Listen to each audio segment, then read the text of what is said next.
Hey class, this is our notes for today. As you can see, our topic is solving equations. And then our essential question, what you want to make sure you write down, is how can you write equations and solve real-world problems? So what I need you to do as you're writing these down is remember, I want you to follow along and complete the notes.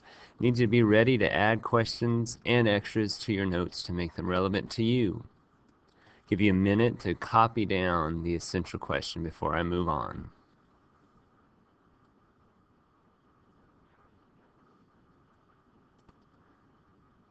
Alright, so first for solving equations, remember that a solution is what makes the equation true.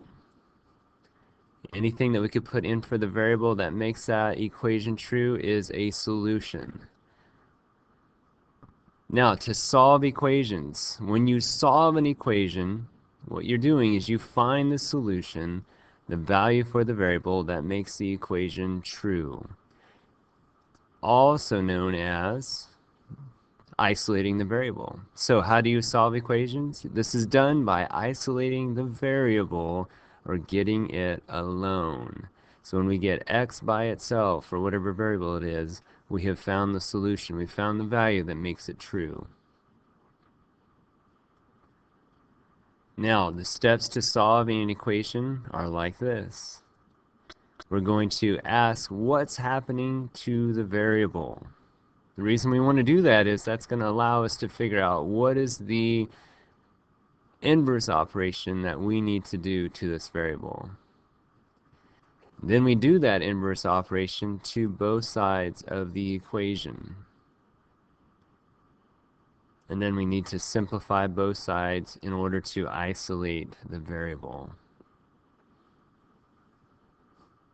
Give you a minute to write that down. And don't forget, while you're getting this copied down, we're going to need you to write some questions over to the left side.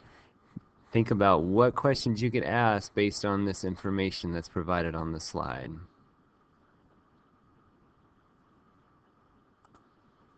Okay, something new. We got some literal equations. But before we do that, we're going to talk about inverse operations. An inverse operation are the pairs of operations that reverse the effects of each other. I think it's a great way of saying it. All right, we're going to undo, if you will, what operation has been done. So, for example, if I were to say multiplication, think about what the inverse operation would be and then write that in your notes. Give you a hint. It's going to be division. Then, division, think about what the inverse operation would be there and write it down here in your notes. Give you a hint. It's up here. Then, addition. What is the inverse operation? I'm going to write that right here. And then if our operation is subtraction, what would be the inverse operation? I'm going to write that across.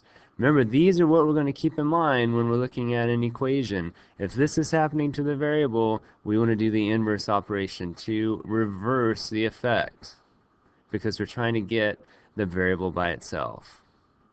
Now, literal equations. This is our new word. Literal equations is an equation where the variables represent specific measures. These are not random quantities or amounts. These are specific measures. Okay? Sometimes we call these formulas. Science uses these a lot. Geometry uses these a lot. Physics. All kinds of different areas in manufacturing, we use these. So think about some examples that you could write down. Think about science class. Are there some formulas that you write and that you use? Is there some in math class that you used earlier this year? Give you a chance to write some examples down and then write some questions. And then, of course, we want to write our summary at the bottom of our page. Thanks for listening.